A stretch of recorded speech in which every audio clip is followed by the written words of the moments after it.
everyone. I'm Jason Bellara, and this is the Know Your Why podcast. Today, I'm here with Joe Carter. Joe's the founder of Twin Flame Group Texas, a strategic growth advisor, and a no BS mentor for founders stuck between hustle and scale, which I'm sure there are a lot of them. Joe, thanks for coming on the show today. I appreciate you taking the time. I'm really excited for the conversation, so thank you for being here. Of course. Thank you, Jason, for having me on. I've been looking to this one for a while simply because Know Your Why is quite literally one of the things that I say to myself every day. So I can't wait to jump into this. There you go. Well, I'm glad. I'm glad that it's meaningful to you as well. So, why don't we start with your background? Tell us a little bit about yourself. Kind of what got you to where you are today, and then we'll just have a conversation from there. Sounds like a plan. So I spent a little over a decade in kind of your traditional corporate environment, climbing the ladder, moving up with several different Fortune 100 companies. And I kind of got to a place where truthfully I was burnt out, working 80, 90, 100-hour work weeks nationwide, never really taking a day off, didn't even know what a vacation was there for a while, and really kind of got sick of, for lack of a better way to put it, but no BS, making other people rich. So I wanted to create something of my own. So I had the opportunity and dove headfirst into a business and an entrepreneur opportunity, was able to scale that fairly quickly. In about a 3.5-year timeline, we went from nothing, zero, to we had 12 retail locations, 10 mobile vans performing electronics repair throughout the Dallas-Fort Worth metro. And had no intention of selling, however, was approached by a franchisor to buy us out because they wanted to make that market their corporate kind of training environment, so to speak. So through negotiations and due diligence, was able to sell that one off and walk away with a very strong profit.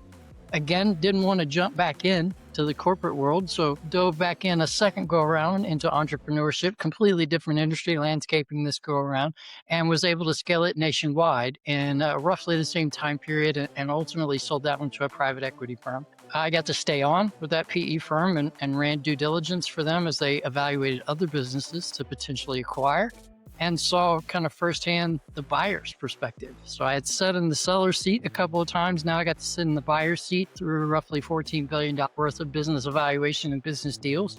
And I figured out several things that I wish I had known through those previous sales that I probably would have made a little bit more. And an aha moment created itself as my contract was ending with that particular PE firm of like, I wish I would have known all this stuff years ago and probably would have exited substantially better had I known that. Why not just help others be able to navigate through that same process? So that's ultimately the kind of origin story, if you will, of the Twin Flame Group, is we want to be able to take all of that experience, corporate, starting multiple businesses, able to successfully exit, as well as a private equity buyer's lens, and put it together to help founders go from stuck to scale and from scale to exit. Yeah, love it. Congratulations on that success and basically, two starting from zero businesses and, growing them to successful exits. So I definitely want to kind of probably spend the bulk of our time on what you mentioned, some of those things that would have helped you along the way. But I wanted to just dive into your story a little bit more first and just that. So electronics repair, that one was Dallas-Fort Worth. I mean, why there, or why that industry, I guess, and then, kind of, I can understand maybe the scalability of that, but talk to us a little bit about that business itself, and then I want to kind of do the same thing with the landscaping business. I just want the listeners to understand like maybe why you chose those industries and where your head was 100%. at, so that we can use that information moving forward. Yeah, 100%. So the electronics repair this was a while ago. It was the first business, but at that time period, we're talking like 2007, 2008 timeline. Electronics, specifically cell phones, were going through a pretty strong pivot. Phones themselves were exceptionally expensive at the time, similar to today, but the main differentiation between then and now is you couldn't walk into AT&T, Verizon, T-Mobile, wherever, and get a new phone for free. That was not an option at that time period. So if you had an expensive phone, and it broke, whether you dropped it or something just kind of stopped functioning on it for one reason or another, your option was pay substantially out of pocket or continue to use a broken device. So we saw an opportunity within the market that we could provide that service at a quick turnaround. So we were able to perform repairs in under 2 hours. So you give me your device, if it has a broken screen, it's got a new screen on it 2 hours later, because like it or not, then and now, people live with their phones and they don't want to be without it for very long. That was just one of many. We fixed everything electronics, but that was one of the main reasons why we selected that particular industry, was because we saw a humongous gap between what the demand potentially was. And obviously, I think we chose correctly based on our exit strategy, but something that we could provide a convenience level to our customers or consumers. That was one of the main whys behind it, was just that kind of that gap in the industry, if you will, at that time period. And then why the switch to landscaping? Just they're service businesses, right? Ultimately, it's I think sometimes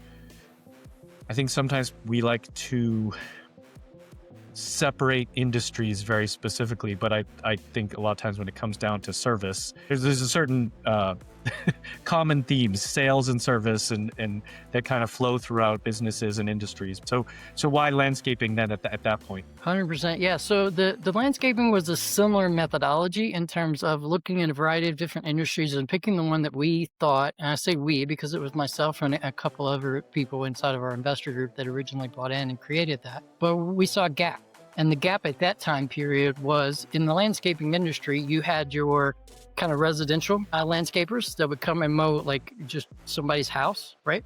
And then you had only a handful of truly high scale commercial landscapings that would perform other schools, businesses, government facilities, whatever. There was an extremely small number of those that were doing it, and all of them were charging substantially much more. So we saw a gap in terms of we can provide residential grade opportunity and residential grade price to a emerging piece of the industry within the landscaping space, which was kind of that commercialism, especially in the Dallas-Fort Worth metro, which is where we launched. There was a significant amount of businesses moving into Texas for a variety of different reasons at the time, and we saw that scaling for several years. And obviously, we chose correctly, and the Dallas-Fort Worth exploded very quickly. That we were able to reinvest multiple times over into Denver, Arizona, Florida, a couple other nationwide particular locations that we saw a very similar opportunity in terms of there was this missing piece of a commercialism that was occurring within the landscaping space that we thought we could go in and, I don't want to say undercut, but that is kind of the better way to put it, undercut the small amount of competition that was there, still be able to drive substantial margins and get recurring revenue. That was ultimately the big why behind the landscaping thing, was it was a heavy on recurring revenue. And that is something that just obviously helps cash flow, it helps profitability, and ultimately it helps exitability as well. Yeah.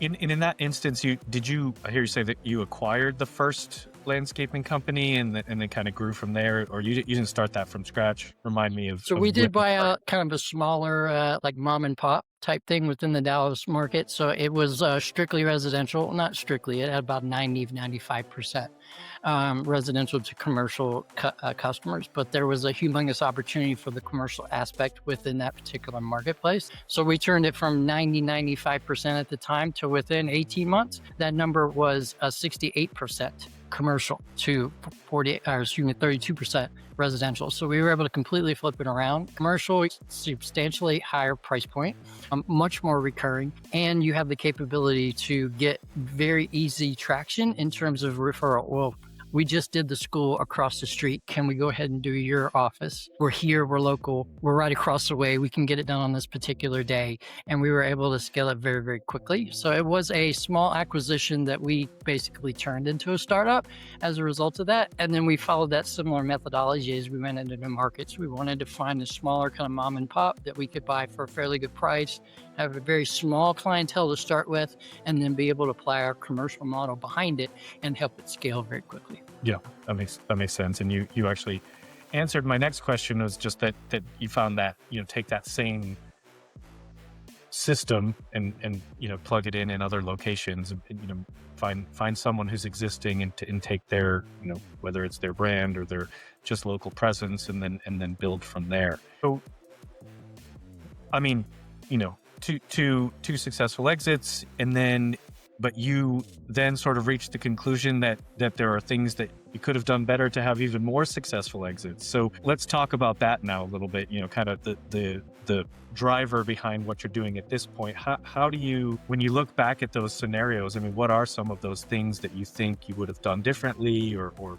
better, or what, I think, I'm sure everybody likes the cheat code and wants to sort of skip the hard work, but I do think there's something to be learned from someone else's journey there, and kind of figure out how can we take those same lessons. So how maybe give us a few of those high level things that you think would have directly impacted, your ability to, I don't know, and you tell me, scale faster, be bigger, sell for more, like whatever that focus would be. Yeah, definitely. So, hindsight's always 2020. You always learn more as a result of going through any process. And so if I look at the first company, the electronics repair, what I know now, what I wish I would have done differently within that one is really focused a lot more on the recurring revenue side. It was extremely transactional. You break your phone, you walk in, we fix it, right? There was not a ton of recurring revenue that was built into that model. And then secondarily was what I call now transferability. I was literally the person that was running all of those. It was me. I was the leadership hat. I made all the decisions, made all the hires, made all the fires, did majority of the onboarding and the training. And so we brought new technicians into the fold so they knew how to repair all those devices. So when it was time to exit and me leave, someone else had to figure out how to do all of those things because there was not a humongous amount of clarity, documentation, which ultimately translates to accountability and scale. So I really wish I would have kind of thought through that process much better. Again, I had no anticipation of exiting that particular business. So just having a slightly different mindset likely would have given me that capability. I applied that to the next company, certainly, as I focused more on recurring revenue. So that one was kind of an automatic, like, aha, let's apply that learning to the next. But in terms of the next one, what did I learn there that I wish I knew today was really the ability for systemization. And when I say systemization, your mind can go in a variety of different ways. But ultimately, can someone who has absolutely zero knowledge of the industry, the service, the performance of their team, be able to walk in and in 60 minutes or less, be able to digest the entire playbook and go execute it within 80% of your capability? If that's not true, then it's not to a place of systemization. So that's training, that's onboarding, that's playbooks, that's documentation, that's a cadence of your leadership. Like all of those things are just cogs in the wheel of creating something that is systemized. When it's systemized, you can step away and the business does not fall apart. In both of those instances, if I took a day off or I took a vacation, when I came back, the business was slightly worse than when I left. Every single time. So how do I do that today is I've taken vacations. I took last week off for the holiday. My business went up because I've systemized everything. My team knows exactly what to do in every potential scenario. They have the autonomy to be able to make decisions and then just follow up with me after the fact because we have an accountability and a leadership cadence in place that if they miss something or they made the wrong decision, the decision's already made, but we can learn from it and apply it to the next one. But ultimately, Joe is not the person that has to push every button or pull every lever. So those are really the things that I would have taken away in both of those instances. Yeah, I mean, that makes a lot of sense. I'm curious what you think about this. Just, we look at business acquisitions. It's something that I'm very interested in. There's a lot of talk, podcasts, social media, all that stuff. Everybody talks about that recurring revenue piece. Do you think every business can have a recurring revenue component? Like, because I feel like there's certain businesses, industries that lend themselves very well to that, and then others that it's almost harder to, like when you talk about landscaping, I can immediately picture like where that recurring revenue comes from. We have someone who comes to our house and I pay him every whatever. So, but the fixing cell phones, where maybe you can tell me, like, in my mind, I don't see a place for recurring revenue to be in that business. And you said in hindsight, I would have made more. So you must actively go looking for where those opportunities can be inserted, even in the businesses that maybe it's not and maybe it's just not obvious to me. So I'll stop talking and let you answer the question. No, it's a great question. And in my opinion, I have yet to come across an industry in which some level of recurring revenue could not be applied. And one of them, similar to what you brought up, that people have a difficulty understanding is retail. Retail is traditionally a heavy transactional based thing. You walk into a retail store, you walked into it for a reason. Maybe you buy extra stuff while you're there, but you walked into it for a reason. And traditionally, if they did their job, you walk out with what you walked in for. Maybe a little bit more, but you walked in for what walked in and walked out with what you intended to get. But there's no incentive necessarily, or at least inherently built in, for you to come back the next day. However, if you look at a lot of retail centers today, they are applying very similar recurring revenue drivers today. So they're giving you a coupon to come back within a specific time period, save $10. Or they have some kind of membership level thing where you can save 10%. Or they have a delivery service that will provide a slight discount to whatever the service offering may be that you are normally walking into the retail facility to buy. So it's thinking outside of the box in a lot of ways.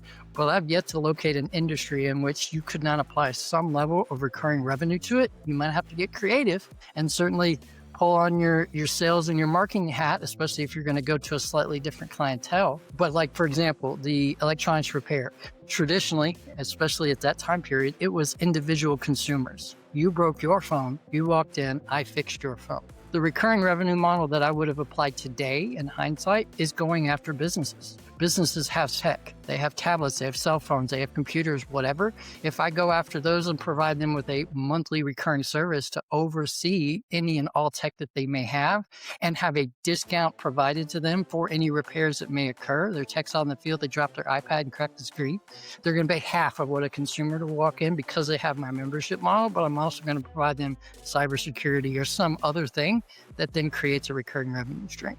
So it's just applying some creativity to it, but you have to understand who your customer is today and who your customer could be tomorrow and be able to bridge that gap. That's a great explanation. Thank you.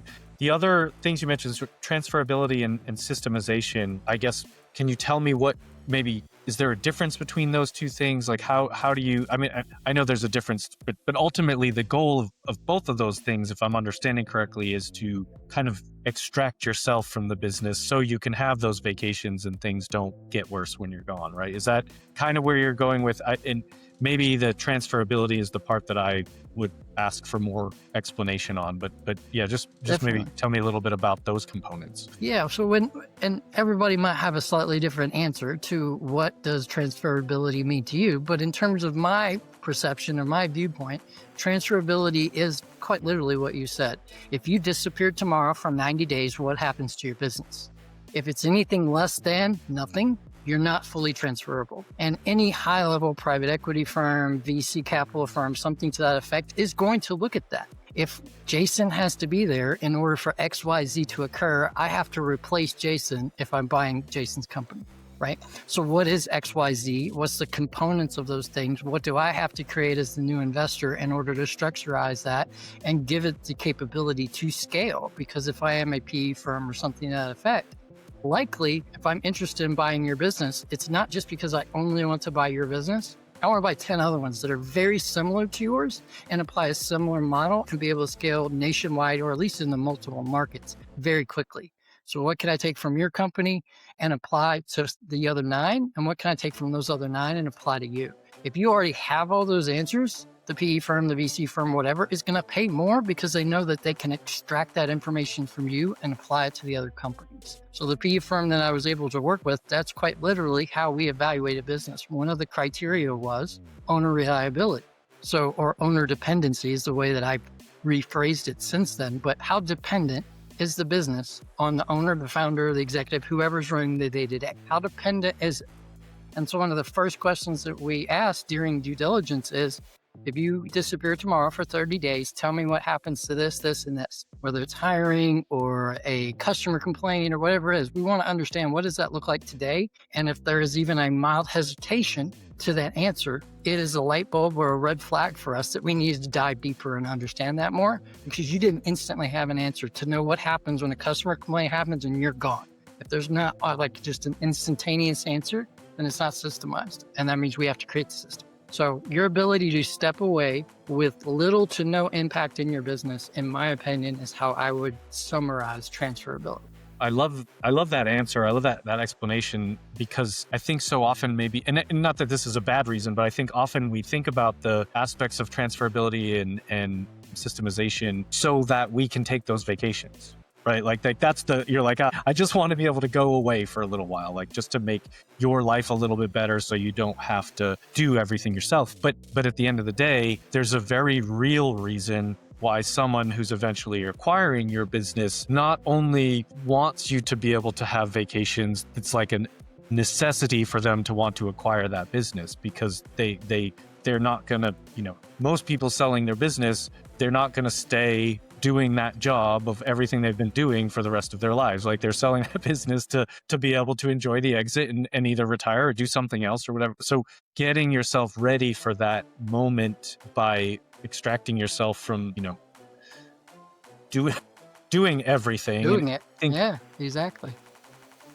I think as business owners, we do tend to oftentimes think that we are the only one that can do X, Y, and Z. It may be true for X, but it's probably not true for Y and Z. Like we can't actually be the best at everything in our business.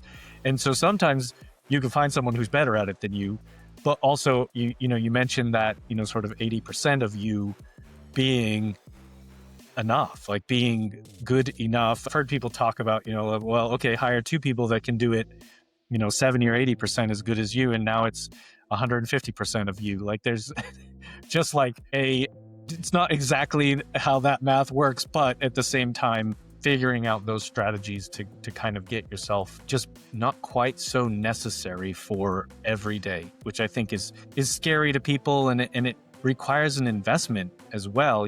Investment in human capital, investment in technology, whatever you need for that particular business to get yourself out of it. It is a little bit scary. How do you approach that with the business owners that you work with now and in trying to get them to that point? How do you walk them through those questions that I would assume a lot of them have around, well, how do I afford that? What if everything falls apart? Like kind of, I think using your own story as an example is great, but I still think it's, at the end of the day, it's probably a scary moment to take those leaps. It absolutely is. And it's one that I've personally been in that position before, where I thought I was the person that had to do it in order for it to be done at a high level.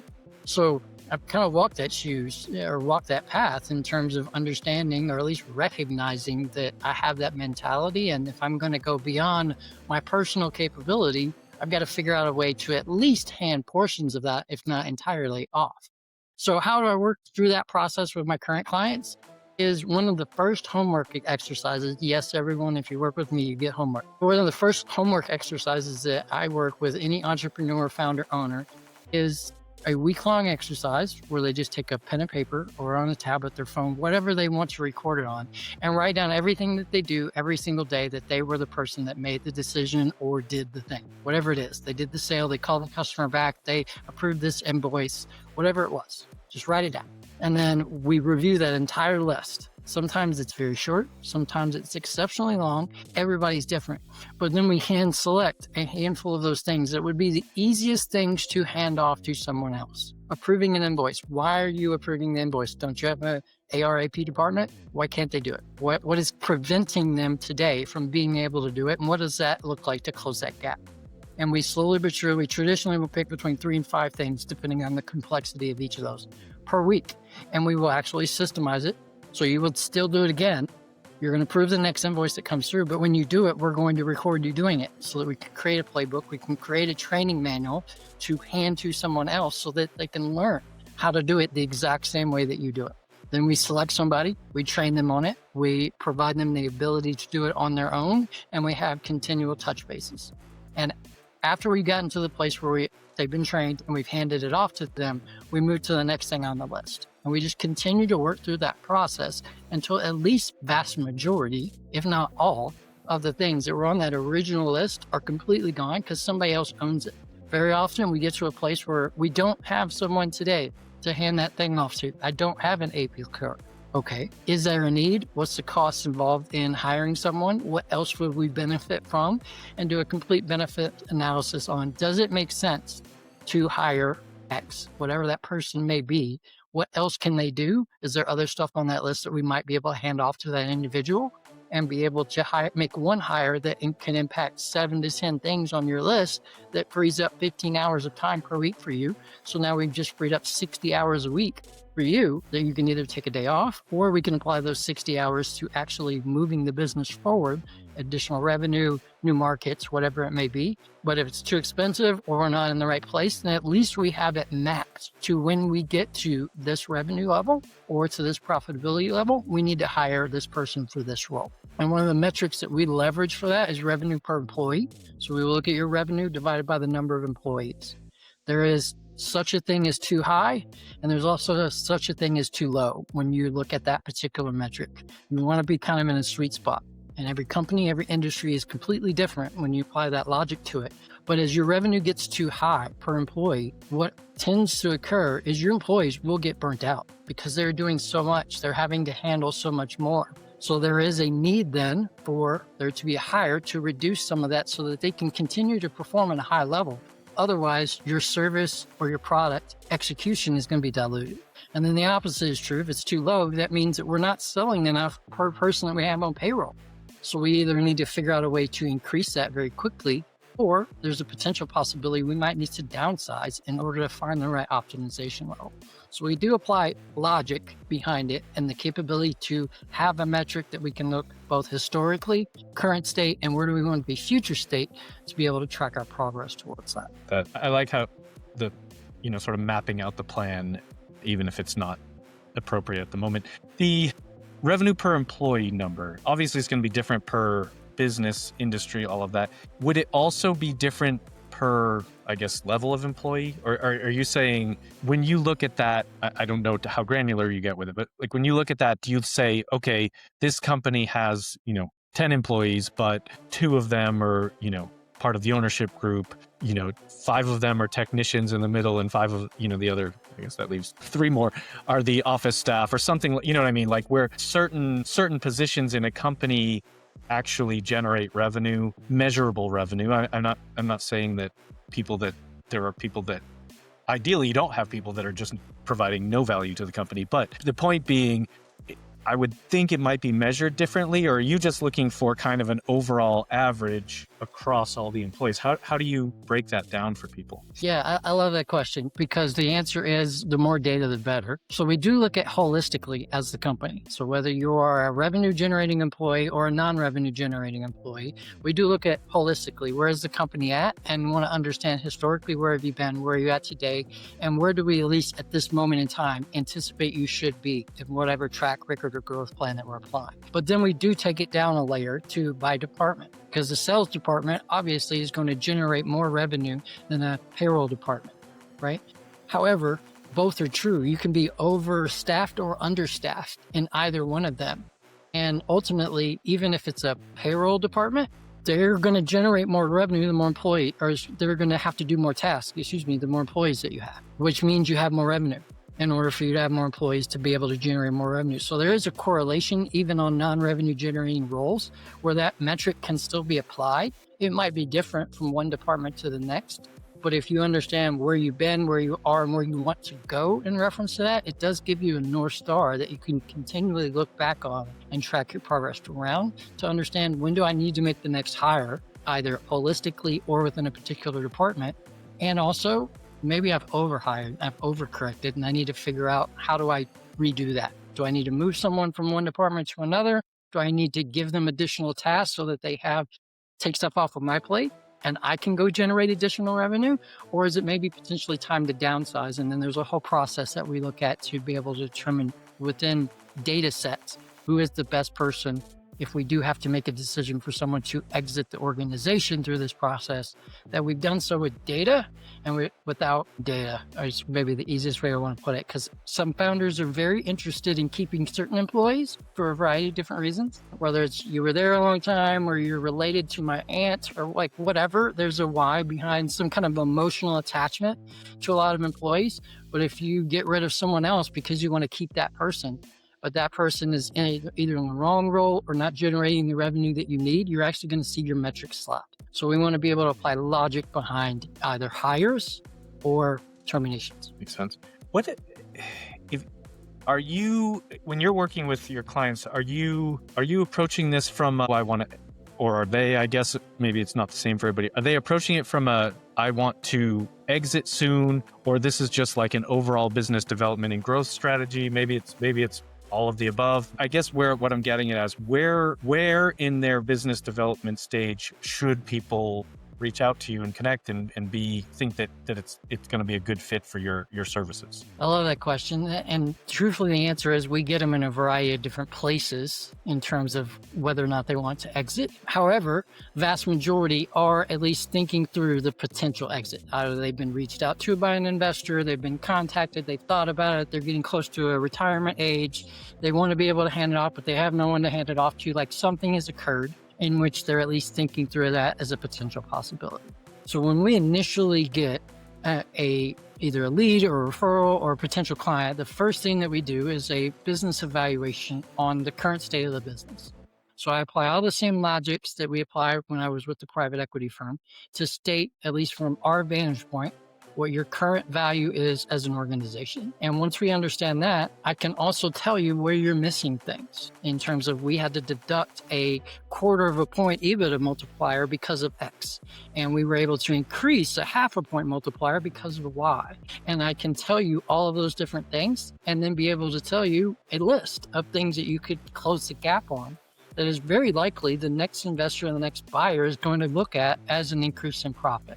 And I can realistically provide you with a rough number. It's generally a range of around 0.2 of a point that I can give you. So 0.1 to 0.3 increase if you do this, a 0.2 to 0.4 increase if you do that.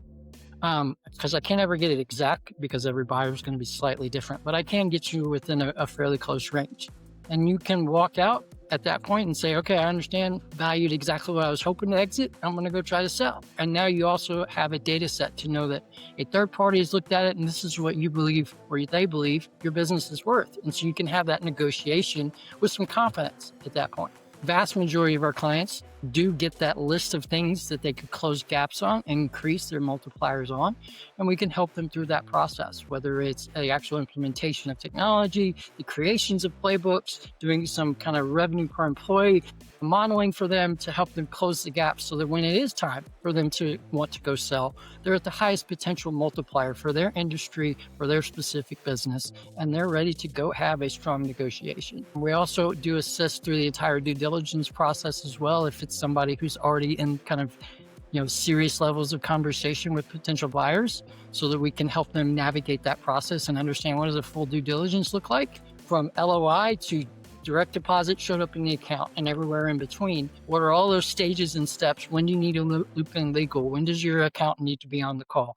When do all of these things need to occur? And what are likely going to be the questions that you're going to be asked through that process so that you can be prepared with a solid answer that puts the best foot forward for your business so that ultimately you can get the highest return on whatever investment is that you put into that business. Do you have a specific size range of businesses that you like to work with? Traditionally, we work with vast majority of our clients are between $3 and $10 million in annual revenue. We've helped companies substantially less than that and companies substantially higher than that. But traditionally, we are falling into that particular kind of revenue style simply because those are the ones in which you probably do have some level of infrastructure and leadership, but you're not like kind of corporate enterprise level where you have 15 different people in every single department. And so more often than not, the need for our particular type of falls into a company that is within that annual revenue range. Joe, I'm going to switch gears so I get the chance to ask you the questions I ask every guest. And the first one is basically the name of the show, being Know Your Why. So what is your why? You've had multiple successful exits, so could probably just sit back and relax, but kind of what keeps you motivated at this point? My why is, as simplistically as I can put it, is I want to be able to leave a legacy. And a legacy means different things to different people. But to me, a legacy is when I'm gone, when my day comes, I have made someone else, if not multiple someone else's life better as a result of their interaction with me. And that is literally why we created this company, why we do what we do, and what gets me excited to go work with my clients every single day is I get the capability to actually fulfill what I want my legacy to be. So that's my why. I love it. When people hear this and they want to connect with you, whether that's just to connect or maybe want your services, what's the best way for them to reach out to you? We're on every social channel out there, so feel free to look us up. Probably the fastest way to get a hold of us would be to go to our website, which is twinflametx.com. You can schedule a no-cost consultation where we can talk through whatever's going on in your world. What's happening with your business? Did you have some kind of investor reach out already, or you just want to retire one day?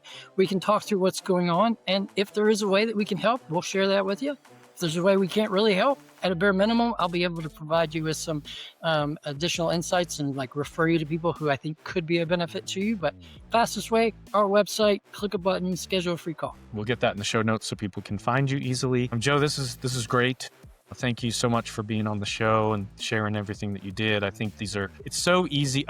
As a business owner, I know firsthand, it's very easy to just get caught in that, sort of grind, the being deep in the weeds and just trying to get, there's enough money coming in. You're like, I don't really have to think about these things. But when you really start to sit down and think about it, there are a lot of ways, I think, to make our lives easier, and particularly on the exit strategy, just getting things in place for that as well. So I appreciate everything that you shared. Really, really enjoyed the conversation. So thank you very much. Thank you, Jason. Again, I was looking forward to this particular call for a while now. So I sincerely appreciate you letting me come on and speak to yourself and your audience. Thank you. That's great. And folks listening, make sure you connect with Joe. Please rate, and review the show so we can continue to get great guests. And as always, thank you very much for